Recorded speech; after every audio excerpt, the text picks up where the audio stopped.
Qué alegría, mis hermanos y hermanas, estimados líderes de escuela sabática, líderes de grupo pequeño, hermanos ancianos y demás hermanos que gustan de estudiar la escuela sabática.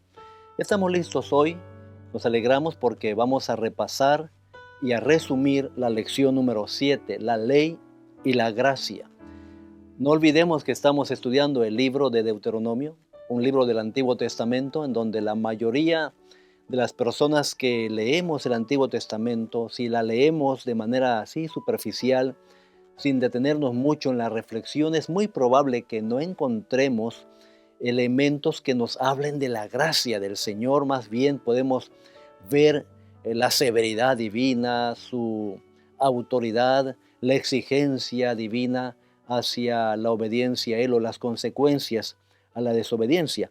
Pero vamos a ver la lección que nos corresponde para hoy, que es precisamente la ley y la gracia, en donde un texto muy lindo del apóstol Pablo en Gálatas 2:21 se resalta como el texto de plataforma para el estudio de la lección de la semana. No desecho la gracia, dice el apóstol Pablo, la gracia de Dios, pues si por la ley fuese la justicia, entonces por demás murió Cristo. Ah, este texto del versículo 21 obviamente va después del 20, ¿verdad? Perdón que lo mencione de esa manera, pero es que el 20 es extraordinario. Con Cristo estoy juntamente crucificado y ya no vivo yo, dice el apóstol Pablo, sino que vive Cristo en mí. Y lo que ahora vivo, lo vivo en la fe, en el Hijo de Dios, el cual me amó y se entregó a sí mismo por mí. Y enseguida viene ese texto. No desecho la gracia, no la desecho.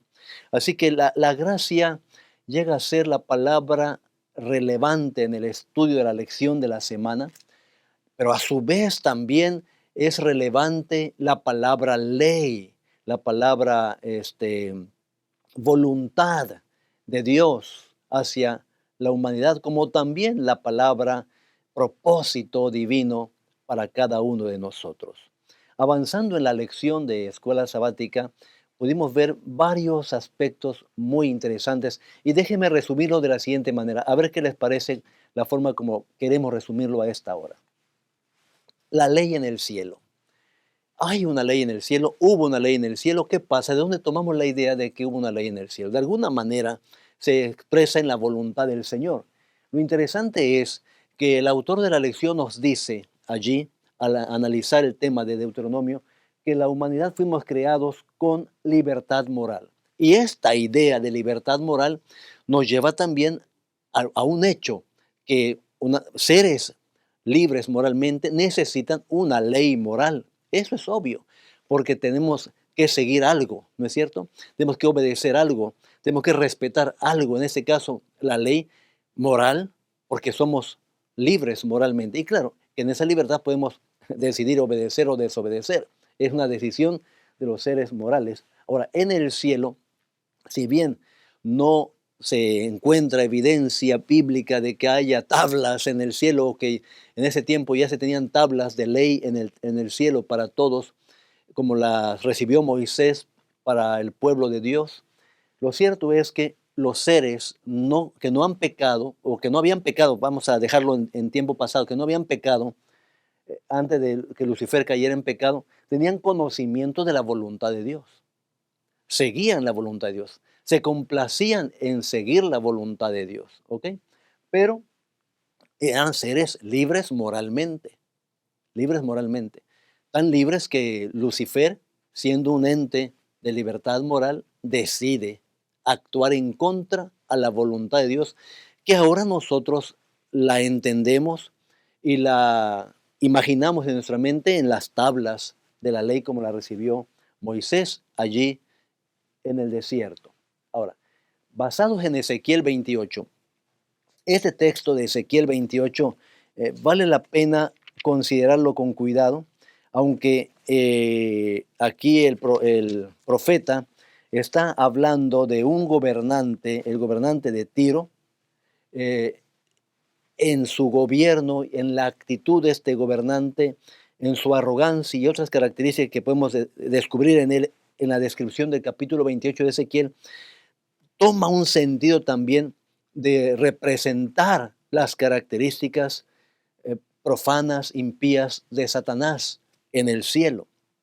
Y en particular, versículo 15 y 16 que tenemos ahí, dice la palabra de Dios: perfecto eras en todos tus caminos, dice la palabra, desde el día en que fuiste creado hasta que se halló en ti maldad, hasta que se halló en ti maldad. En un mundo de perfección, es decir, en una creación perfecta, en algún otro lugar, aparte de este planeta, Lucifer, que era perfecto, pero era un ser de libertad moral, decide contrario a la voluntad de Dios y se halló en él, se desarrolló en él maldad. Lo que en la palabra de Dios se nos describe como iniquidad. ¿Qué entender por iniquidad? Encontré que iniquidad es todo acto todo acto contrario a lo moral, a la justicia y a la religión. Eso es iniquidad. Y también encontré, hermanos, que tiene una acepción, la palabra iniquidad, que es anarquía, donde hay iniquidad, si la iniquidad se opone a todo lo que es moral, a lo que es justicia y a lo que es religioso, entonces eso nos lleva a la anarquía. Y la anarquía, pues es oposición a cualquier ley, a cualquier estatuto, a cualquier asunto escrito que te dice cómo has de conducirte, qué puedes o qué no puedes hacer en el marco de tu libertad. El anárquico se rebela contra el semáforo en las ciudades, se rebela contra los pases de peatones, simplemente quiere vivir su vida en una libertad sin ningún tipo de limitaciones. Así que si hay anarquía, esa anarquía o si hay iniquidad, tiene que estar relacionado en contra de, obviamente, una ley. Y entonces, en base a lo que Ezequiel nos dice, pues percibimos, entendemos claramente que en el cielo también se manifiesta o se manifestó desde la eternidad la ley de Dios, que a final de cuentas es su voluntad, su carácter, las características que son de Dios, que luego se reflejan en lo escrito en el caso de Moisés para el pueblo de Dios y para nosotros hoy día, pero que ha existido por siempre. Es esa voluntad que violentó y que desobedeció Lucifer en el cielo.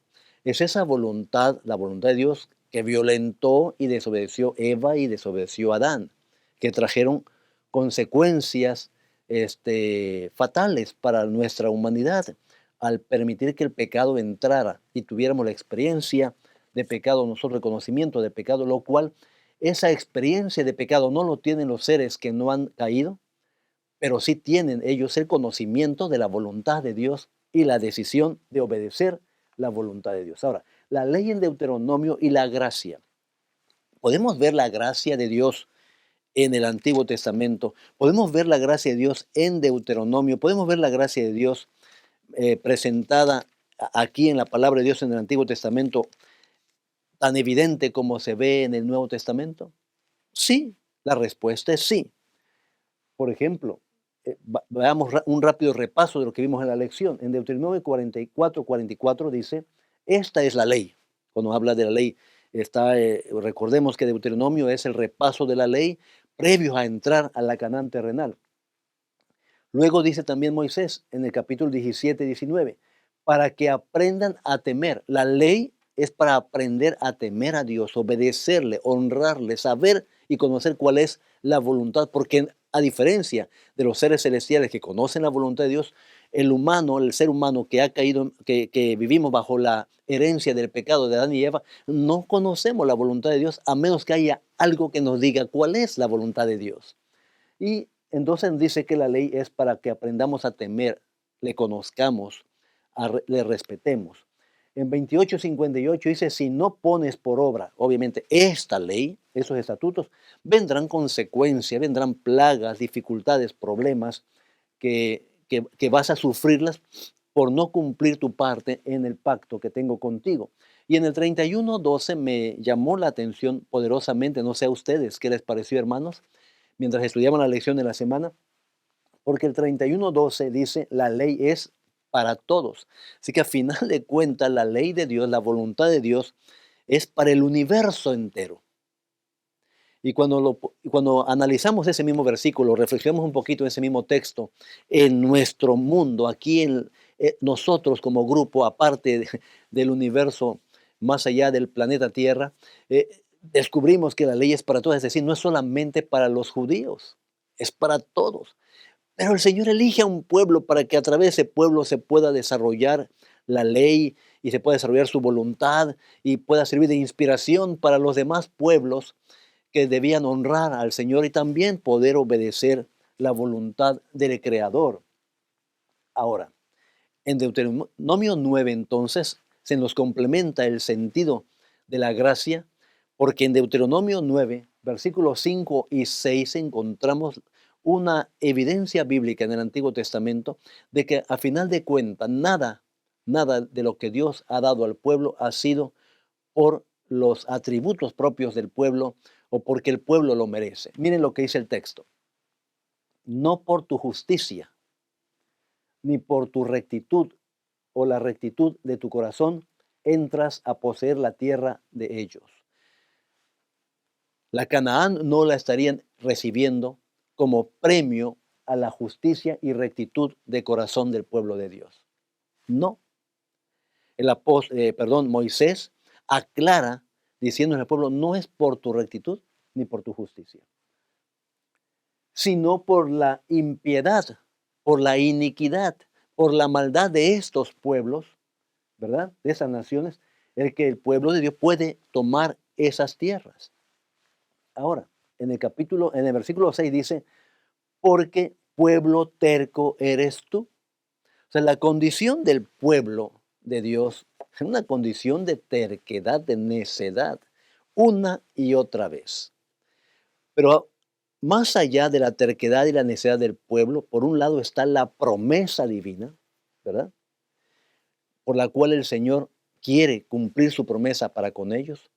Por otro lado también está el llamado de Dios a la obediencia a sus normas y estatutos, normas y estatutos que los otros pueblos desobedecen abiertamente y se oponen a la voluntad de Dios.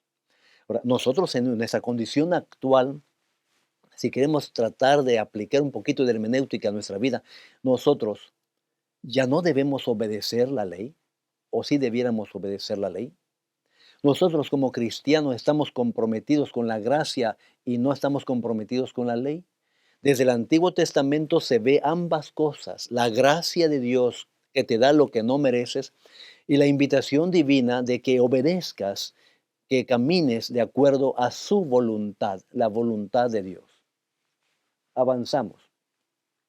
Así que el Señor cumple su propósito y cumple su promesa con el pueblo de Dios, no porque sean ellos buenos, justos y rectos, sino por su promesa, porque Él prometió. Y el evangelio, la promesa del evangelio eterno es esa restauración. Y lo podemos ver en Apocalipsis 14:6, donde el ángel habla presenta el evangelio eterno y llama al mundo a acercarse y reverenciar a aquel que hizo todo lo que existe y honrarle plenamente. Pero también surge la palabra propósito en el pensamiento de ahora de Pablo, cuando nos dice 2 Timoteo 1:7, según el propósito suyo y la gracia que nos fue dada en Cristo Jesús. Esta porción me llama mucho la atención, sobre todo la sección aquí donde dice aquí el texto de Apocalipsis. Uno es su promesa y dos, de acuerdo a lo que nos dice ahora Pablo, es el propósito. Dios tiene un propósito, lo tuvo para su pueblo y lo tiene para nosotros hoy día, un propósito, un rol para nosotros en esos tiempos tan especiales. Ahora, ¿qué en cuanto al sábado? ¿Qué en cuanto al sábado? Es importante guardar el sábado, ¿debemos guardarlo o no debemos guardarlo? Si bien llego a convencerme de que es cierto, de que el llamado de Dios es la obediencia a la ley, a su voluntad, a favor de Dios, a favor del prójimo, pero ¿qué importancia tiene el sábado en los 10 mandamientos? Hay quienes han reconocido los mandamientos como veraces, sí, como parte de la voluntad del Señor, y que debemos obedecerlos, tener el propósito de obedecerlos. Aunque debemos siempre reconocer que no por la obediencia o nuestra justicia somos salvos, sino simplemente como resultado. Y eso lo vimos en la lección, como un resultado, como una consecuencia natural de haber sido salvados por el Señor, como una acción de gratitud. Es otra palabra importante que se puede resaltar en la lección de escuela sabática. Ahora, que en cuanto al sábado, resulta que el sábado entonces, hermanos, según Deuteronomio 5, 6 y 22, Moisés hace hincapié en el sábado, ahora dándole dos implicaciones o dos significados, dos simbolismos importantes. Yo sé que lo leyeron allí en la escuela sabática. El capítulo 5, versículo 12 dice, guardarás el sábado para santificarlo, como Jehová tu Dios te ha mandado. Y luego el 15 dice, acuérdate que fuiste siervo en la tierra de Egipto. Acuérdate que fuiste siervo. Es decir, que el sábado se convierte en símbolo de la creación, porque en el sábado reposó el Señor de toda su creación. Y reconocemos, ¿verdad?, que Él es nuestro creador y le honramos y le glorificamos porque nos dio la vida. Pero también Moisés le da una connotación de símbolo de redención. Acuérdate que fuiste esclavo en Egipto. Tú y yo, ¿de qué debemos acordarnos, hermanos, hermanas? ¿De qué debemos acordarnos? Una, de que somos criaturas hechuras de la mano del Señor. Y reposamos el sábado en reconocimiento de que cada sábado que lo hacemos, reconocemos a Dios como nuestro creador, como nuestro sustentador, y lo reconocemos como Dios y no hay otro Dios. Pero ¿qué debemos acordarnos también? Que esclavos fuimos. No en Egipto físicamente como fue el pueblo de Dios en Egipto, pero fuimos esclavos del pecado. Aún somos en distintos momentos lastimados, trastornados por el pecado, desviados por el pecado, pero nuestra tendencia cuando nos convertimos es seguir al Señor, glorificar al Señor, amar al Señor día tras día. ¿De qué nos acordamos nosotros? De nuestra esclavitud. Porque a libertad fuiste llamado, dice el apóstol Pablo, ¿verdad? Solamente que no caigáis otra vez en la esclavitud que antes teníamos, ¿no? En nuestras debilidades que antes teníamos, antes de conocer al Señor Jesucristo. Así que la relevancia de la observancia del sábado hoy para nosotros es extraordinaria, porque por un lado forma parte de la ley y la voluntad de Dios, y reconoce a Dios como creador, y por otra parte recordamos cada sábado que hemos sido redimidos, que esclavos fuimos y hoy somos libres por Cristo Jesús. Aunque la obediencia a esa ley no es la que nos capacita o no es la que nos da el mérito para la salvación, sino simplemente nos dice cuál es la voluntad de Dios y es el Señor por su amor y su gracia que nos permite y nos ayuda a obedecerla. Ahora, acuérdate que fuiste esclavo en Egipto, Deuteronomio 5:15, y este recuerdo nos ayuda a ser humildes y sencillos para decir, Señor, es tu amor, por tu amor te alabo, gracias por darme tu amor y quiero ahora rendirme a ti y hacer tu voluntad porque grandes cosas has hecho conmigo. Vamos ya a la parte final del repaso de esta semana. Deuteronomio 10, 1 al 5. El amor de Dios por su pueblo se manifiesta en el propósito de su ley. O sea, la ley no es una ley dura y estricta con la tendencia de lastimar, subyugar a la humanidad, sino que es una ley cuyo propósito es amar o manifestar el amor de Dios por su humanidad. Por eso dice el texto, que andes en mis caminos, que me ames, que me sirvas y guardes mis estatutos para tu propio bien. El propósito de la ley es nuestro beneficio. El propósito de la ley es manifestar el amor de Dios.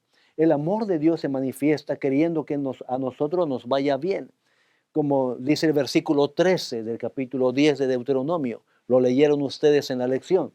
Para que tengas prosperidad. Así que la obediencia nos conduce a la prosperidad. La obediencia a Dios nos conduce a la prosperidad en todos los aspectos de la vida. Y cuando Nuestro caminar en el Señor en obediencia está salpicada de sinsabores, de momentos difíciles. ¿Significa que su promesa no se cumple? Sí se cumple, Dios está con nosotros, pero a algunos nos tocará vivir situaciones difíciles en algún momento de nuestra historia personal, pero en esos momentos difíciles también está la promesa del sustento, del soporte y del apoyo de Dios en nuestras vidas. Ahora, no olvides lo que el Señor te ha enseñado. Ahora, termino con esta declaración de la hermana White del 1811-1890 de la Review General. Dice, el enemigo de Cristo que se rebeló contra la ley de Dios en el cielo ha obrado lleno de engaño para invalidar la ley de Dios, el único detector verdadero del pecado. Si no es por la ley, tú no sabes qué es y qué no es pecado. Si no es por la ley, tú no entiendes cuál es o cuál no es la voluntad de Dios. Vivirías en base a tu propio criterio, a tus propios pensamientos. Pero cuando aceptas que la ley de Dios es la voluntad de Dios y procuras obedecerla, recordemos que en el plan divino la obediencia a la ley no es para salvarnos, sino que lo obedecemos porque el Señor nos ha salvado y mucho más. Él nos capacita, Él nos llena de su espíritu para ir obedeciendo día con día su voluntad. Y cuando erramos, dice el mismo apóstol, abogado tenemos en Cristo Jesús. Cuando el Señor Jesús se encontró con Nicodemo en el capítulo 3 de San Juan, y Nicodemo le pregunta al Señor, ¿qué debo hacer para ser salvo? El Señor le dice, tienes que eh, nacer de nuevo, tienes que nacer del agua y tienes que nacer del Espíritu. Nacer del agua es el bautismo, nacer del agua es la oportunidad de entregarnos al Señor, de reconocerle como nuestro Creador y aceptar su salvación. Es nacer del agua, me bautizo en Cristo, pero nacer del Espíritu es cuando el Espíritu Santo le permites que te bautice, que te llene, que te abrace, que te capacite, que te dé dones, que te dé de su poder, de su dunamis, como lo vemos en Hechos capítulo 1 también, para dar testimonio al mundo de que hemos sido rescatados por el Señor y que debemos llevar a otras personas también a los pies de Cristo Jesús. Qué extraordinaria verdad hemos encontrado en la lección de escuela sabática durante la semana, mientras estuvimos estudiando Deuteronomio. Y esta nueva semana estudiaremos otra porción más de Deuteronomio y descubriremos más elementos extraordinarios que sin duda van a llenar nuestra vida de gozo y alegría al saber que tenemos un Dios grande, un Dios maravilloso, un Dios amoroso, que siempre ese fue su carácter, un Dios que nos llama a obedecerle y que nos promete prosperidad, prosperarnos en relación a nuestra obediencia a Él. Dios te bendiga y te permita pasar un lindo fin de semana y te abra paso el Señor en bendición para la nueva semana y un nuevo estudio de la palabra del Señor. Hasta luego. Dios sea con cada uno de ustedes.